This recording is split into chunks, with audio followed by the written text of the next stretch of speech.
기도로 하나님께 나아가는 시간입니다.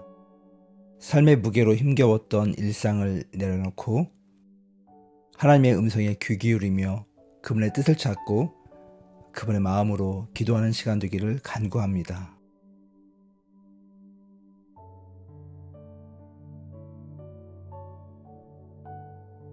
이사야 37장 1절. 히스기야 왕이 듣고 자기의 옷을 찢고 굵은 베옷을 입고 여호와의 전으로 갔고. 전쟁 영화는 사람들이 가장 좋아하는 장르 중 하나입니다. 때로는 잔인하고 잔혹한 장면이 나오지만 그 속엔 언제나 영웅이 등장하고 그 영웅에 의해 승리가 이루어지는 통쾌한 모습이 묘사됩니다. 그러나 실제 전쟁이 발생하는 현장은 어떠할까요? 한치의 여유나 웃음을 가질 수 없습니다. 그 긴장과 두려움을 우리는 상상할 수도 없습니다. 오늘 본문에 한 민족의 운명을 거머쥔 히스기야 왕이 등장합니다. 당시 최고의 강대국이었던 아수르가 엄청난 병력을 거느리고 주변 국들을 차례로 제압하며 드디어 남유다, 이스라엘 진앞까지 닥쳐온 것입니다. 그 소식을 들었던 이스라엘 민족은 통곡과 절망을 느낍니다. 히스기야 왕도 마찬가지였습니다. 객관적인 전력으로는 상대가 되지 않는 게임이었기에 그들의 운명은 바람 앞에 촛불 같은 상황이었습니다. 그때 히스기야 왕이 보인 반응이 바로 이것입니다.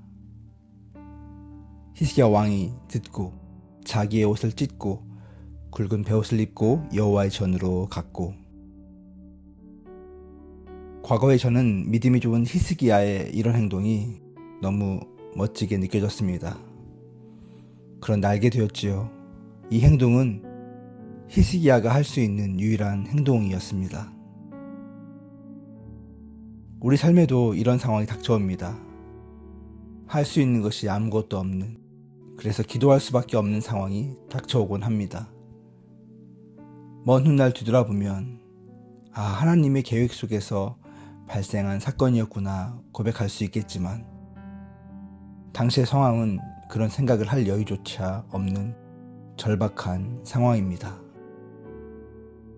혹시 그런 상황 가운데 기도하시는 분이 계십니까? 아니, 그런 사람들을 위해 기도하고 계시는 분이 계십니까? 놀랍게도 하나님은 그 순간에도 함께 하십니다. 그 기도를 기뻐하시고 응답해 주십니다. 오늘 우리 히스기야의 마음으로 기도하기 원합니다. 우리의 문제, 주변에 사랑하는 사람들을 위해 함께 간절히 기도하겠습니다.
이어서 기도할 제목은 러시아의 침공을 받고 고통 속에 있는 우크라이나를 위해서 기도하겠습니다. 많은 믿음의 사람들이 함께 기도하고 있습니다. 전쟁이 끝이 나고 조속히 평화가 장착될 수 있도록 하나님의 개입하심이 신속히 드러날 수 있도록 우리 함께 기도하겠습니다.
사랑의 하나님, 이 땅을 불쌍히 여겨주시옵소서.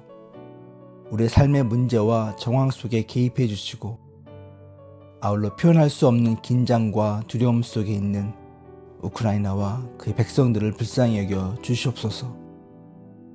더 이상 전쟁으로 무고한 생명을 잃지 않도록, 사람의 사욕과 갈등으로 전쟁이 발생하지 않도록 주님 역사하여 주시옵소서.